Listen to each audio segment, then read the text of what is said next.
Y'all, what's up? See, I already messed up.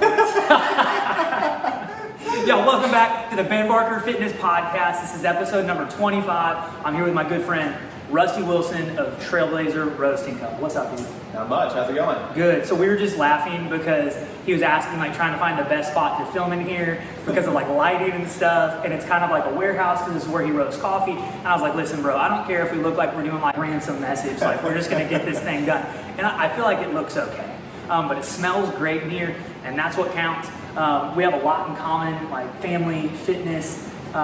We went to college. Like, my first real job ever was because of this guy. Yep. Little Rock Athletic Club. Yep. And so we just have a lot of things that tie us together. And then I just think also we both have an entrepreneurial spirit. Rusty, tell me like a little bit about how you dove into the coffee world, like how it's going, like what your day-to-day looks like. Yep. So, done a lot of things. Yep. Worked kind of in CrossFit, athletic, athletic club, all that type of stuff. Started out in accounting, was a middle school teacher for a year, and then finally found my way into coffee and worked in it for about 2.5 years and really liked it. And kind of like you said, really, the entrepreneurial mindset of I didn't enjoy working for somebody 8 to 5 and just, not being able to leave and not being able to go pick up my kids and stuff like that. And so I loved the idea of owning my own business. And so I knew a whole lot about coffee, and combining it with wanting to start my own business, I just kind of came together and decided to go for it. It's one of those things where everybody knows it, like everybody needs coffee. Yep. I know there are a few crazy people who don't drink it, but for the most part, it's not going out of style. No matter how many energy drinks there are, or stuff like that, replacements, coffee's still going to be here. So just kind of decided to dive into it, and now we're about 4 years in, and just trying to sell as much coffee as possible. Let's go.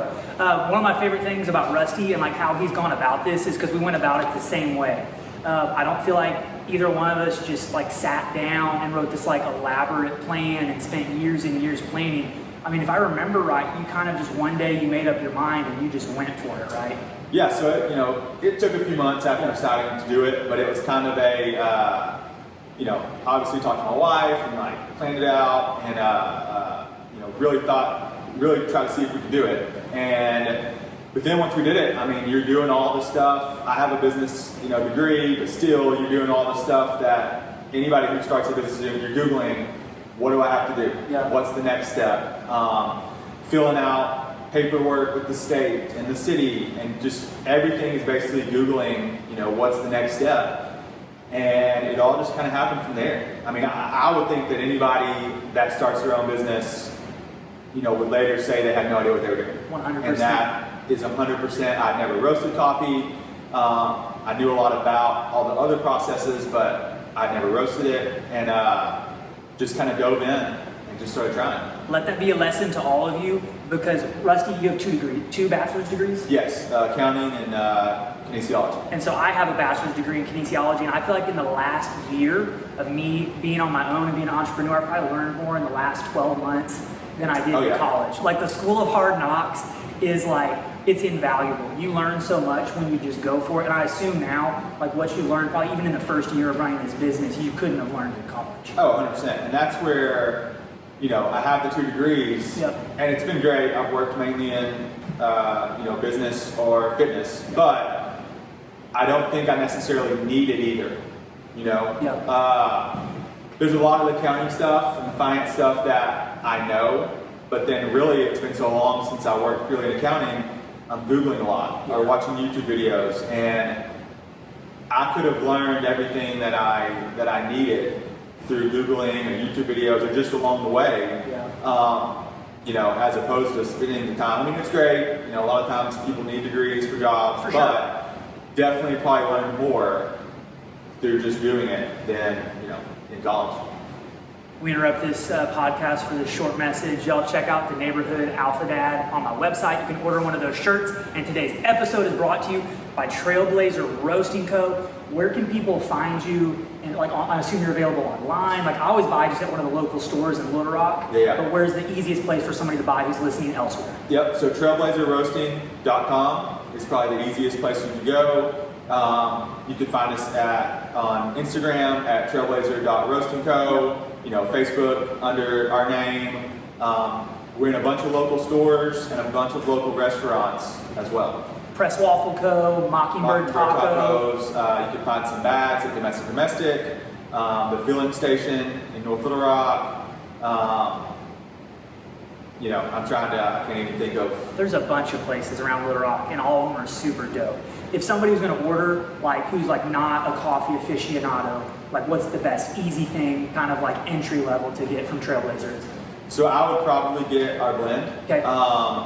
You know, we have a few other coffees that are a little bit different, but if you're kind of just getting into it, or, you know, maybe you've had coffee a little bit, don't know if you like it, just want something regular, I would probably get our blend. And you can get it ground, whole bean, you know, ground for a Chemex, any way you want it, basically. And we also have, kind of just recently, we have K-Cups now. Oh, so most people, I was firmly against it. You know, coffee snobs would say it's not the way. I would also say it's not the way. But our K-Cups are super green. The whole thing, all of the packaging is biodegradable. You know, normal K-Cups pods are plastic. You poke a hole in the bottom, really bad for the environment. Not that great of coffee either. But the way we do ours, it's kind of sitting in like a mini filter. Cool. Instead of a plastic pod. Nice. So the water kind of spreads. Anyway, coffee nerd stuff. It's just a better way than like a normal K-Cup. So we sell those now as well now. Personal opinion, blends are great. I love blends. I use them sometimes. So far, my favorite from them is the Nicaraguan. It's great. To me, it's like a little like fruitier of a coffee, which is my preference. Super delicious. Get the whole beans if you're a real man and grind it yourself. Why the name Trailblazer? So, you know, from the beginning, it was kind of, I mean, the stuff we've talked about, you know, wanted to kind of represent the people that are going out on their own and doing this. Whether it's a podcast or it's a fitness company or it's a lifestyle company or a coffee company, you know, just all of those people, and especially in Little Rock, you know, you could say Central Arkansas, that are starting their own business and, you know, blazing their own trail. I mean, you know, simplest way to say it, with the idea of kind of fueling those companies with coffee. So if you're talking about a Mockingbird Tacos or a domestic, some of these businesses that have started the filling station, you know, like we mentioned, then, you know, trying to fuel them as they're kind of getting out on their own path, type of thing.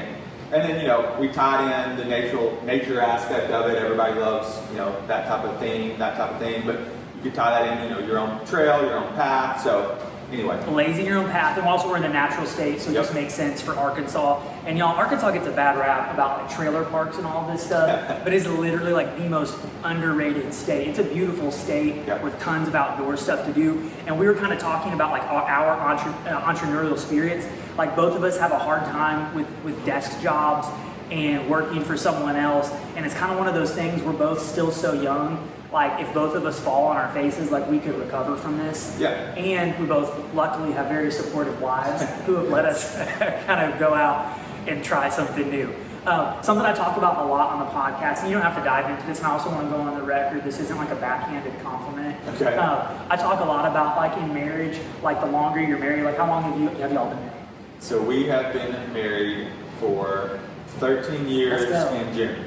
Congratulations. Thank you. I talk a lot about like you have to continually get better for your spouse. Like I think a lot of marriages fail because people get comfortable and they just like give up. But I see you and your wife both in the gym, working out, and here's the backhanded compliment. Rusty has great hair. He always dresses nice, and like I'm in like my shorts and like a crappy t-shirt, and he's like rolling in his khakis and a nice shirt. But I think it's important. Is that something that you like think about, like appearance and like looking good for your wife, or is it just something that you like naturally do? I mean, I think that, you know, I think anybody kind of in the fitness world has a little bit of, you know, that, you know, vain mindset. You know, you want to look good. Of course. And I've, you know, background, basically been in CrossFit for like 10 years. You know, I definitely have that thought of not only looking good, which most people I'd say want, but also, just being able to be healthy. Yep. Like I think about my parents who I love to death, but they, were out of shape by the time I was 5, 6, 7, 8, and it wasn't as big a deal back then. The fitness health side, like it just wasn't known yet. So I think a lot about, the looking good, but also just the staying fit, staying healthy. Now once you have a bunch of kids, you want to stay healthy and alive for them. Yep. So and we're talking about how it gets hard because like on Saturdays, like the kids will want donuts and stuff like that. So it's like it's a happy medium because I'm still like I want to have a good time. I like to eat pizza. I like to eat tacos. Chick-fil-A. 100%. Chick-fil-A is a problem when you have kids. Yes, they want Chick-fil-A every night. Yep. But I think in our generation, it wasn't a thing for our parents to be fit. It just wasn't part of the culture. But like for me, like now that my kids have started sports, like it's gonna sound vain. When I'm at a soccer game on Saturday, I want to be the most fit parent there. Oh, 100%. I want people to look at me and be like, that 100%. guy works out. Yeah, no, that's true. Like as bad as this is, he's right. If you're at a soccer game or a baseball game or whatever, like you're sizing up to other parents. 100%. Like who's fitter? Like if something happens, if like a bear comes out of the woods, who's gonna grab their kids and run and make it, and who's not? 100%. That's why I talk about sprints all the time, because it's like if it comes down to it and like a bear is chasing me and my friends, like I'm not getting caught because I'm gonna outrun. Yeah, I'm not a good runner, so I might get caught. You would live, I would die. But Rusty does CrossFit, so he's like hopping over fences and stuff, jumping over cars. I think you'd be just fine. Yeah. What is your basic methodology? Because I know you do CrossFit. Are you following the gym workouts right now? Are you programming for yourself? Yeah. And for those of you that don't know, we call it in CrossFit, like programming is just like your workouts for the week. Like I assume Rusty's probably not like on bodybuilding.com, getting like a chest and back workout. Yeah. Are you choosing your own workouts or are you following the gym's workouts? So I do a little bit of both. I'll follow the gym workouts for the most, a lot of the time, but then I also will look at a few different like, I'm going to call them national CrossFits, prominent brand CrossFit people, and follow some of their stuff. And then, I know we see you in the garage a lot. I have, most of the stuff you would need in a garage gym. Yep. And so I'll do a lot of stuff in there too. Generally, I try and keep it pretty consistent with, the gym follows a similar program to what I'm doing. And, definitely trying to keep some consistency there. But I'm a pretty simple, old school CrossFitter, like, try and work out 5 days a week. CrossFit's random no matter how you do it, but, definitely try and get the strength training and stuff in on a consistent schedule too. Would you say like your emphasis right now is just general CrossFit, or do you think you have a leaning more way like conditioning versus strength? So, I think CrossFit is so general, and so if people don't know, the CrossFit Open is right now, which is like a yearly online competition thing. Your weaknesses are going to show up. So if you're not strong or you haven't been working on strength, it's going to show up. There's a max lift. If you're not working on the cardio side, that's pretty much all CrossFit is. So, you kind of get screwed over there. So I would say a little bit of everything. I have this weird thought of I don't want to just focus on lifting and become the best, or just focus on cardio and become super fit cardio if it's going to sacrifice the other. Like in my mind, even if I die trying, I'm going to do both so that they both grow. So in my mind, I'm like, I want to beat all my friends in 5 years. And I want to beat all my friends in 10 years. Even if I'm 45, whatever, I want to keep growing, both sides of it. And which is beautiful. And another guy I'm going to have on coming up soon is Greg Hartwick. And I feel like he's a great example for everybody. I think he's like 49 and is still getting better. It's disgusting. And I mean that in the most complimented way possible. Strongest guy that I am. 100%. How old are you, Rusty? I am 37. So Rusty's 37, I'm 31, Greg's 49, and Greg is stronger than us, probably faster than us. Like, I don't know. He's just a beast. But it's just encouraging me to know that you at 35 have got another 20, 30, 40 years left in the tank where you're going to be strong. I think we'll take it to the grave. And that's just like a lesson. And I was talking to another guy who's a local entrepreneur, and I was kind of asking him, he's very successful now. Like, I was like, when will you know that you've hit the finish line? And it was early in the morning, and he didn't have a good answer for me. He texted me back later in the day. and he's like, I think business is like fitness. There's this term that's wrong. It's called you get fit. Like if you are challenged or like you like challenges, like you'll never get there. Yeah. You know what I'm saying? It's always the pursuit of greatness, which is what keeps you coming back for more. So I think people have this thought in their mind like, oh, I'm going to get fit, and then once I'm there. It never happens. Yeah. And that's the beautiful part about it. Because like, what are you chasing right now? Like, what's your biggest goal? Yeah, so like a snatch, a back squat, a Fran time. Like, what are you shooting for? Anything? Yeah, so, I would say nothing in particular besides improving in the open. Yep. So this thing kind of lets you know what your ranking is, like worldwide, and you can break it down by age group and all this stuff. And I have now, at this point, 10 years of data. Yep. And so my goal is to become, a higher percentage than I was before. Yeah. Or, even if you're maintaining, but now you're in the older age group, that type of stuff. Kind of like you said, and I see people online who are, 65, 70, and they're back squatting 350 pounds. Let's go. And doing these, my thought is, if I can still be doing these workouts or working out in general, at near the same intensity at 65, 75, like there's no stop. Like there's no place where I'm thinking, okay, because I think, a lot of people that are into fitness, like really into it, get a look from the outside of people that aren't into it that were crazy. And there's a lot of well, how long are you going to keep this up? Like you said. And my thought is, I don't know. It's there is no stopping point. Like there's no place where I'm like, I'm not going to do it anymore. And what you're saying, I think that pertains to business. 100%. I started out thinking, and still think sometimes, that if I could get here, if I could get there, with this level, if this level sells, or I'm this busy every week, that things will settle. And I think the thing you learn is it never settles.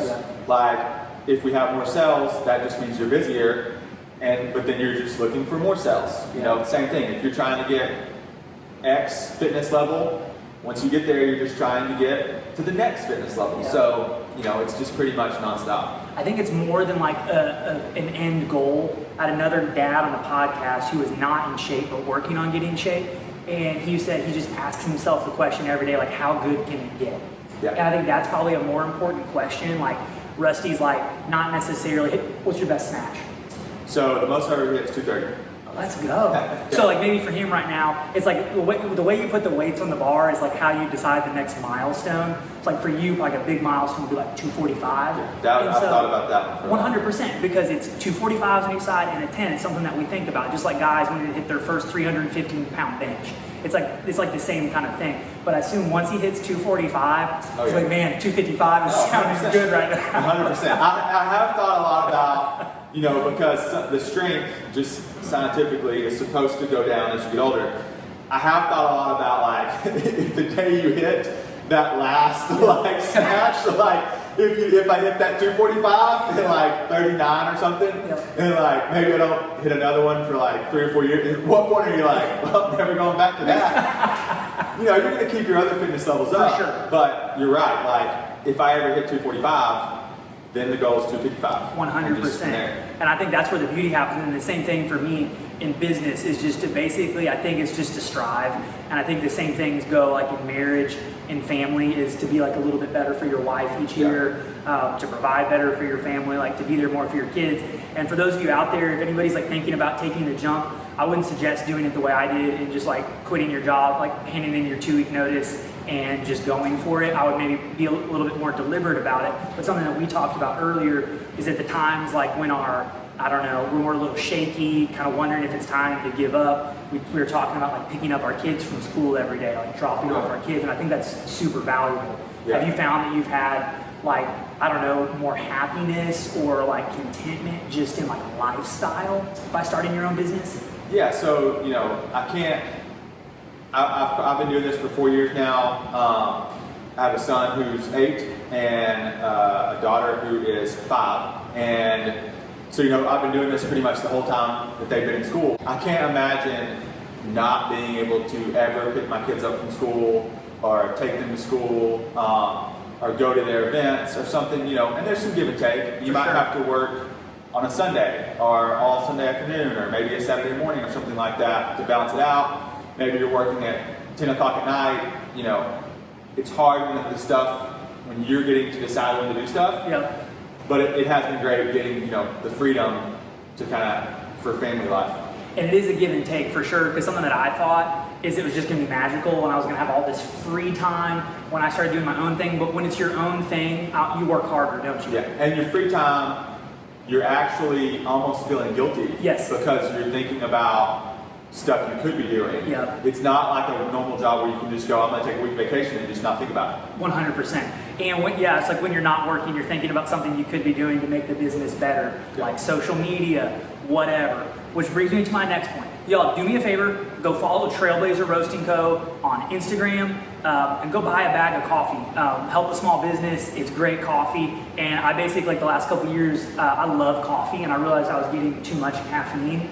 And I was like, either pre-workout or coffee's gotta go. And this was a big decision.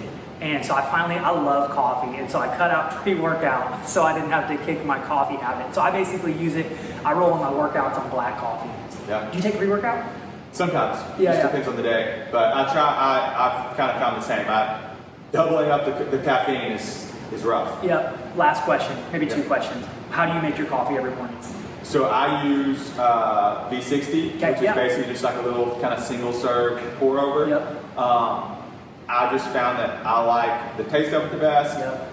My wife and I usually make coffee at the same time, but we're just different people, and so she uses an AeroPress pretty much every day. But I like the V60.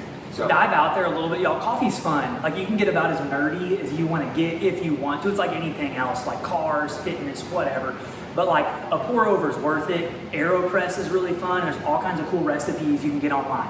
Y'all, buy some Trailblazer, follow them on Instagram. Most importantly, try a free 7-day trial to my workout program. And y'all, thanks for tuning in today.